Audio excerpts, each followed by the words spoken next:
number 2. Okay, but those things are just a great. Okay, so Rosemary. Laugh a minute. Rosemary Lemberg is the Travis County DA down in Texas.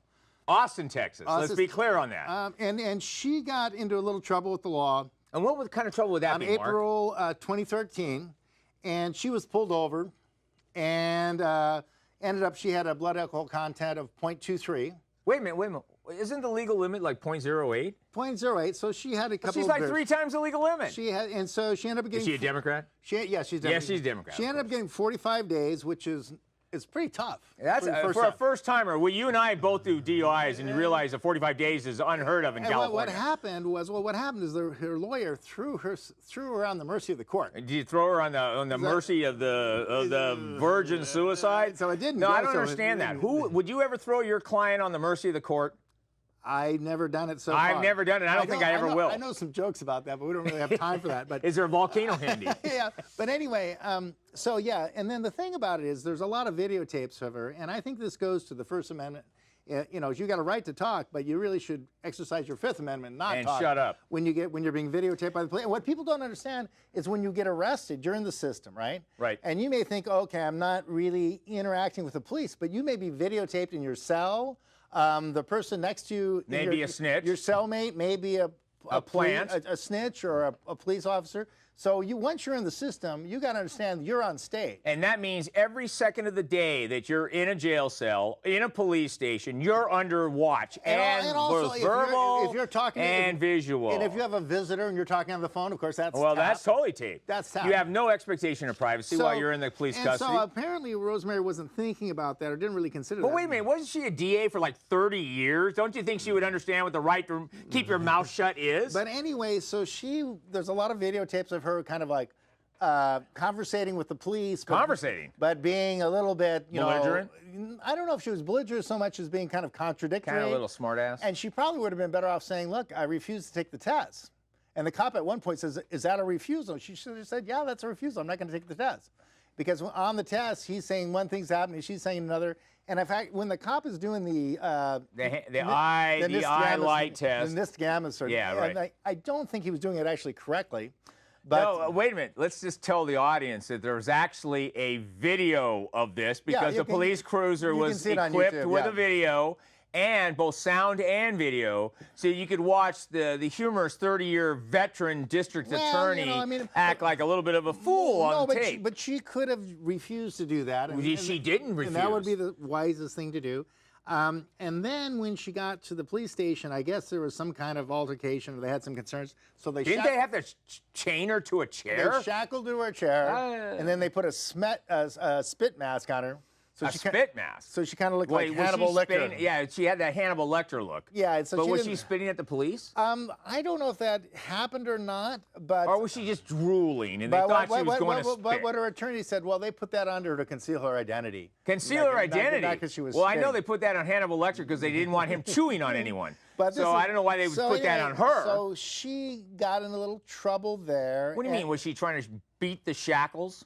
Well, I think that she was was kicking the door and making some noise and doing something like that, and so they shackled her. What a responsible district attorney. No, but I mean, the thing is, then the question was, if you're a district attorney, you're busted for, DUI. Now, is that grounds for being removed? I mean, that's the question. Well, the question is whether or not she should be terminated under some type of moral turpitude. Usually a first DUI is not an MT. It's not a moral turpitude. A first DUI is a misdemeanor. Right. So and it's not a felony. It's not a felony, not a moral turpitude. Now, if you had a multiple series of DUIs, then you might be able to rise to the level of a moral turpitude issue, and you could be terminated based on a moral turpitude clause in your contract. But I think according to the civil service, rules, is she part of a union? Well, she's elected. But I think it's an elected position. But I still think there's certain rules that apply to her bar. Yeah, right. License. Well, she's an attorney, so there's a state bar in Texas that controls these things. So per se, she couldn't be removed just for the DUI, but it was not very good publicity for her. And I think if people do look at those tapes, they'll understand that if you're confronted by the police, you say, I want to speak to my attorney.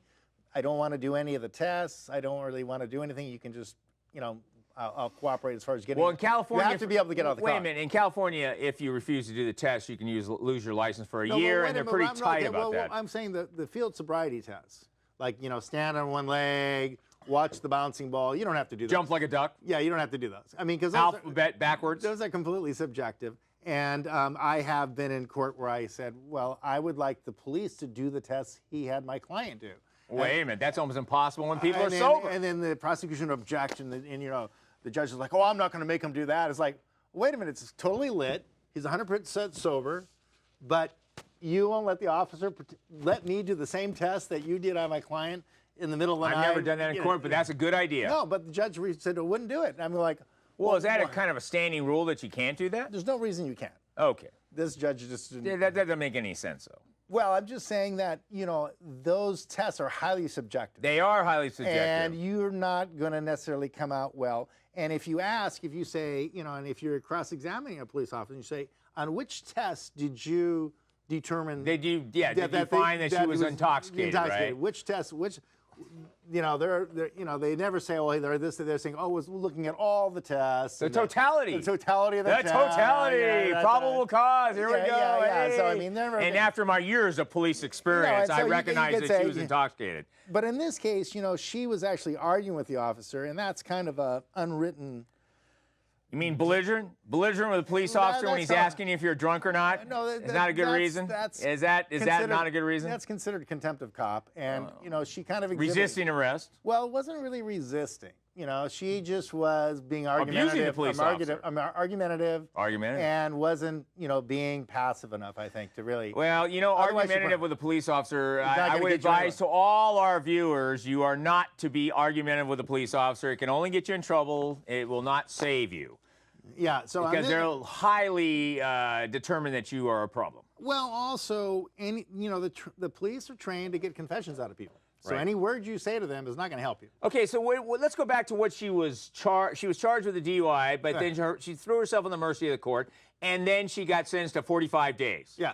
I've never had any client, even a third-time DUI, get sentenced to 45 days. Why did she get sentenced to 45 days? Well, I think the high blood alcohol. The tactic of throwing yourself on the mercy of the court doesn't work so well. I think, you know, you're better off doing a not guilty and fighting and at least coming up with some mitigating. Yeah, mitigating. You know, if you don't have anything else, at least you can come up with something mitigating. Well, you know, Mark, this is interesting because our third subject tonight is actually relating to this DUI arrest.